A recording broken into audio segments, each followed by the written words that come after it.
Welcome to AUSA's Army Matters podcast, focusing on what's important to the total Army community. Today's episode is brought to you by GEICO. This Military Appreciation Month, GEICO would like to thank all current and retired military personnel. As a member of AUSA, you could qualify for a special discount. It's GEICO's way of saying thanks for all you do. Hello everyone, I'm Sergeant Major of the Army retired Dan Dailey, and welcome to this edition of Soldier Today podcast. Today, we're talking about quite a few topics that are relevant to our soldiers and their families. On our podcast today, we'll dive into subjects of financial literacy in our Army, Army sexual assault and prevention, an update on the Army's response to the COVID-19, and we'll also talk readiness of our Army, enlisted promotions, and the Army Combat Fitness Test. Each of these hot topics have been in the news and continue to evolve and move forward. All of these subjects directly impact soldiers and leaders as our Army continues training units to maintain readiness and executing worldwide operations. So these are important subjects to discuss, and the best person to have the discussion with is our Sergeant Major of the Army, Michael A. Grinston. SMA, it's great to have you back, and thanks for joining us today. No, thanks for having me. It's always a pleasure as we do this and just kind of inform the Army on what we have going on. So thanks for having me.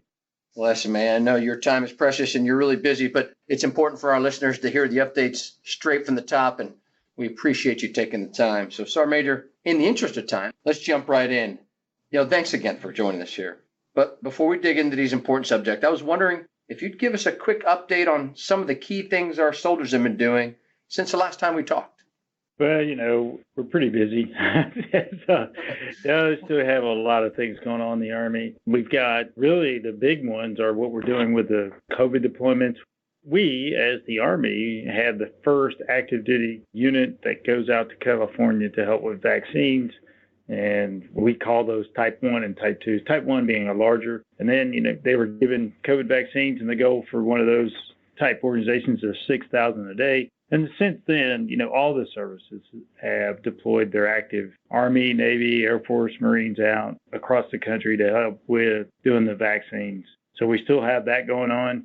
And we also have soldiers from our Army National Guard in the Capitol. We deployed in January 25,000 troops here to the Capital Region. And we still have some here in the Capital Region that are here in support of the nation's capital. So we saw that most of those 25,000 left, but some stayed and they're here for a little bit longer. So we still have all these things going on. We still have deployments, and there's just abundance of things going on. There's never a shortage of need for the United States Army. So we stay busy and we stay here to help, not just abroad, but here in the homeland also. Well, Sergeant Major, our soldiers are busy and they're hard at work. And the president did mention we're coming out of Afghanistan, and we've been there for almost 2 decades now. And that's an incredibly long time. And I'm sure there's a lot of work to get all those soldiers and our civilians over there home safe. Sergeant Major, you mentioned COVID-19. And of course, we're still deep in this fight against the pandemic, and the Army's been out front since the beginning. As a matter of fact, one of the great soldiers wearing a U.S. Army uniform gave me my second shot today at Fort Belvoir. And I want to give a shout out to PFC Ruiz and the entire team down there in Belvoir doing a phenomenal job.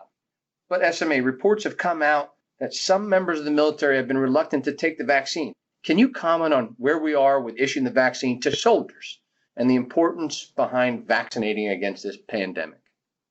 Yeah, and hopefully everybody got to see, we did like a Facebook Live event. We had one of the doctors on there, and we actually had 2 soldiers on there that said they didn't want to take the vaccine. So we just kind of asked them, and I said, why aren't you doing it? And they gave reasons. We're not trying to shame anybody into taking the vaccine. We just want to inform them. And we're doing well. We really, as a nation, need to get the vaccine. So what came out of some of that we did on the live event was that there's this perception that you get the virus and it's in there. And what the doctor said, it's actually not true. Is what we're doing is teaching your body naturally to resist the virus. So you get the first shot if you get the 2-shot version. And I'm telling you this because you got your second shot. Unfortunately, it's the second shot usually they get you. And it's not bad. It's just like a 24-hour. But what the vaccine does is teaches your body to resist this naturally. And then it kind of goes away after the shot's been given. You don't have this virus in your body for the rest of your life. So it teaches your body. And then when you get that second shot, your body's like, hey, I remember this. And it kind of goes, wait a minute, what's going on? So a lot of people that I've talked to on the second shot, they kind of feel crappy for maybe 12 hours. I'm sure for you, it'll be perfectly fine. But for me, I felt like not 100%. I didn't stay at home. I just felt a little sluggish, and it wasn't anything too bad. But it's because your body is getting used to how to react to the virus if they see this again. So that's number one. So this virus isn't like lingering in, and that's what the doctor said. But most importantly, we just need everybody to take it till we get to a point where we can get to the herd immunity. If you don't take it, you might get COVID-19. And we've said all along, we're fairly healthy in this. So we got a younger population with soldiers. That's just how we are. And, we don't get as sick, and then we don't stay as sick as long. But it's not about you. It's about those people you might infect.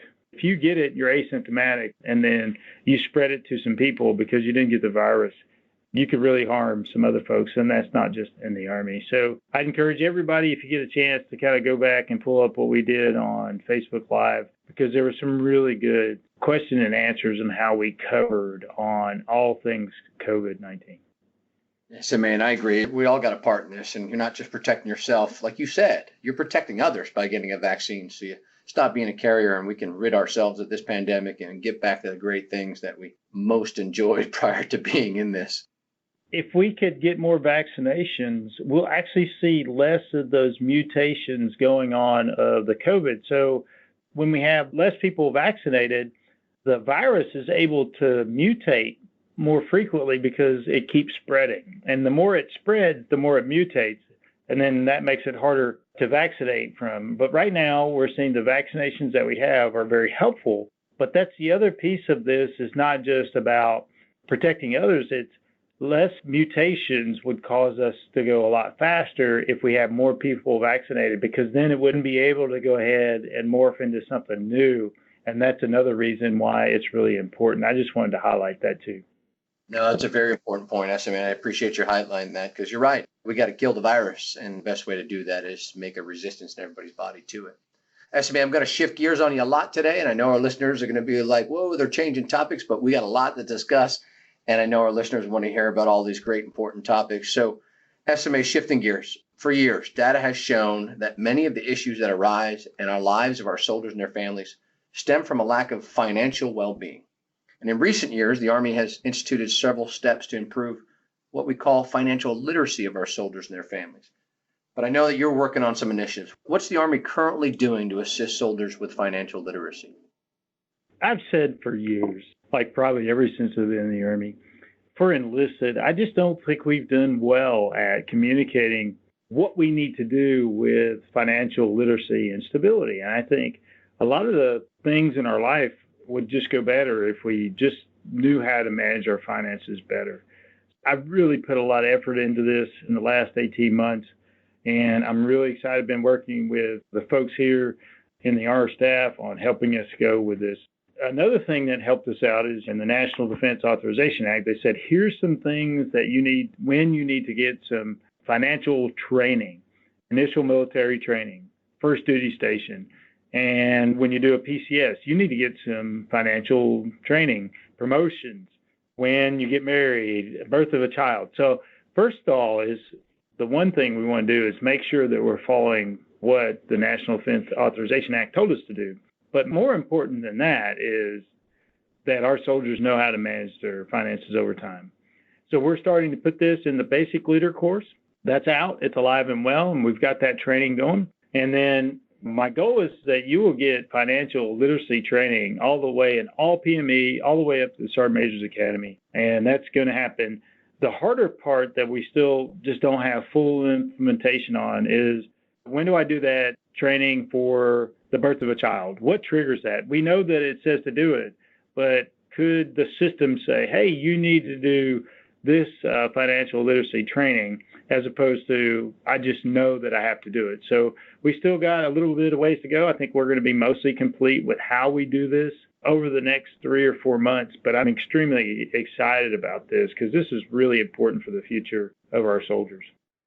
SMA, I can't agree more. I would have actually very much appreciated more financial education as I was growing up. And, When we came up through the ranks, it was learned by mistake, unfortunately, sometimes, or just ignorance. And then to provide that education, I know is going to go a long way to helping our soldiers and preventing the incidents that stem from those financial literacy issues. Hey everyone, we hope you're enjoying the show. We'd like to take a moment to thank GEICO for making this episode possible. This Military Appreciation Month, GEICO would like to thank all current and retired military personnel. As a member of AUSA, you could qualify for a special discount. It's GEICO's way of saying, thanks for all you do. SMA, again, shifting gears because we don't have you for much time today, but the Army's been battling sexual assault for some time. And this is an issue that can have a profound effect on our ranks. We've seen that. SMA, have we seen a rise in sexual assault and sexual harassment cases in recent months? And what's the Army's plan to rid this problem within our ranks? The rise in the numbers are, as you know, is always hard to tell. It's like, is that a late report? Does that count for this year? Was that something that happened before they come in the military? Is that something happening right now? And then by the time we normally get the study, it's a year or two data before. So we still believe that the sexual harassment, sexual assault is on the rise, but I can't give you good data because it's really still hard to tell because some of that is still kind of latent report. But what we really need to do, in my personal opinion, is that we got to do better at prevention. And some people would say, well, we've got all these programs, and we do. We have sexual assault response coordinator, but it's the response coordinator, and we have a victim advocate. That's still response. And when I really did the digging into this recently is that 91% of all our funding or actions were towards response. Now, bottom line, I want us to have world-class response, without a doubt. When this happens, we need to take care of our soldiers. But I think in order to stop this, we have to do better with prevention. So I've coined it now. It's called the Big P. Big P is prevention and go with little r. And I think when we establish the People First Task Force to look at SHARP, when we know our soldiers, they're part of a cohesive team that's highly trained and fit, I think that's prevention. We have to get more upstream so that we prevent it, so we have less sexual assault and sexual harassment. The latest reporting that I have that is a little bit old has said we are still on the rise with sexual assault and sexual harassment, but I really think the way we need to look at this is do better at prevention. Sergeant Major, talking prevention, your initiative, This Is My Squad. How does that mentality enable that discussion down at that level? And how does this mentality empower our junior leaders to take ownership of this issue? I think it's as simple as the personal pronoun of my squad shows possession. These are my soldiers, but also my leader. Trust goes both ways. It's up and down. It's like, I trust that this is my squad leader, and I trust that I can tell them I'm having a problem. I think that's one of the biggest things. When you build a cohesive team that's founded in trust, I'll actually tell you something that's going on, and I trust that you're going to help me with it. And then as a leader, you got to say, well, that soldier's empowered me, and I'm willing to go to the level and say, these are my soldiers, and I'm their leader, and they trusted me. Now it's my responsibility to help them through this. A lot of times we want to give it to somebody else. We say, hey, if I have a harassment or assault, I say, go over to the SARC or the VA, and you still have to do that, but wouldn't it be great if I took them? But that's still response, in my opinion. Prevention gets after when I build a cohesive team, we have the trust and confidence in each other, and we ensure that we have soldiers that don't want to harass, and they will not harass, and we have soldiers that will not sexually assault another soldier because they belong to a cohesive team. And that's where I think we're headed with This Is My Squad. It's about having ownership, that everybody's part of that team, and everybody's a valued member of the team, and that's how we treat each other. And then we'll get ahead, and we won't have to have these sexual harassment and sexual assault claims because they're just not happening. Well said, SMA. SMA, like you've said time and time again, everything that happens within the squad affects readiness. In the midst of a pandemic, tackling things like sexual assault, racial discrimination, inclusion, extremism, how is the Army doing at maintaining its readiness to accomplish its wartime mission? It goes to a couple of things that some people will get confused. I'll say people first. when people hear that, sometimes they hear people first versus readiness. And actually, it's the exact opposite. It's not people first versus readiness. It's people first equals readiness. And I'd like to visualize this very quickly. If you had a weight bar and you had a whole squad and you had, let's just use 9. So you have 9 soldier squad. You had 200 pounds on that bar, and all 9 were holding it. It'd be easy to hold. So that's readiness. You got a strong squad. You can carry the weight. Whatever that task is, they can do it. And if you wanted somebody to go and leave, you could go to 8. Still easy. But what if you took out one for sexual harassment? What if you took out one for racism? Now you're down to 3 or 4 people on that bar, and it's really hard to hold. And are you ready? Could I just do anything with that weight? Probably not. Because when you build the foundation and you don't have those things, it doesn't take away those people out of your squad. You're a more ready squad. And you can train as a squad. You can train as a team, and then you're stronger together. So that people first is readiness. You build from the individuals, then you go to squad. And if you tried to build a house from the roof, starting down, no, you don't do that. You build the foundation. And I think the people and the squad is the base, and you got a strong foundation, you're going to have great readiness. If that foundation's weak, I don't think you're going to have a lot of readiness because your people aren't there. They're not going to be ready. And that's kind of how I look at it. And I think that's the best way we need to look at it. Well said again, SMA. SMA, again, changing gears a little bit. I was scrolling through the internet, and I read a recent article about upcoming changes to promotion boards, always in the minds of our soldiers about how they're going to get promoted. Can you give our listeners a rundown on these changes and how they impact the force and what our soldiers need to do to prepare for them? There's been a lot of changes to a lot of the promotion boards, but I'll just kind of talk about one of the promotion board changes. The one I'm really keyed in on is from specialist to sergeant and then sergeant to staff sergeant on that promotion board. And we put out an ALRAC and said, we want you, when you appear, this kind of goes with my squad. We talk about my squad, but when you would go into the promotion board, what you would see is somebody that comes in and then talks about them. Tell me about you. Tell me about your service in the Army. It's like, oh, I went to this location and I did this. I. We're changing that. I don't want us to do that anymore. You come in, let's talk about those that you lead. How many children do they have? Where do they live off post? Have you been to their rooms? What are their strengths and weaknesses of those in your squad? Do you know them? And then the second one is, how do we ask the questions? Like the rope memory is like, okay, what regulation covers uniform wear and appearances? Or do we give them a situational question and can they react in the appropriate way based off the scenario that we were given? Again, this is all about teaching those sergeants on how we want sergeants that know their soldiers. We want sergeants when their soldiers are struggling, they know where to go and what to do. And that's just one of those things, especially from the specialist to the sergeant, sergeant to staff sergeant, the promotion boards, that we've made those changes in the recent past that we really need everyone to focus in on. Well, SMA, every single time we're together and we let soldiers write in questions or you're in a forum, this question always comes up. So I got to throw it in here because I don't want to break tradition. ACFT, we have to talk about it, SMA, the Army Combat Fitness Test. So recent changes, real quick. Why did the Army decide to make changes and what's some of the feedback you're receiving from the field? Okay. And since it comes up every time, I'm still going to leave with the same thing. Take the ACFT. So it's like, okay, now I'm looking. So we may not be using those scores, but I can clearly ask in the system of record, and I'm going to pull that data and say, who's taking it? I'm just going to start with my own building, who's in the R staff, and then the non-sergeant majors and say, hey, who's taking ACFT? And I'm pulling that data out of the DTMS. I think that's part of the struggle. It's this mental block is that, the fear of the unknown. Well, let's just make it known. We've been telling you for years. So I'm still saying, take the ACFT.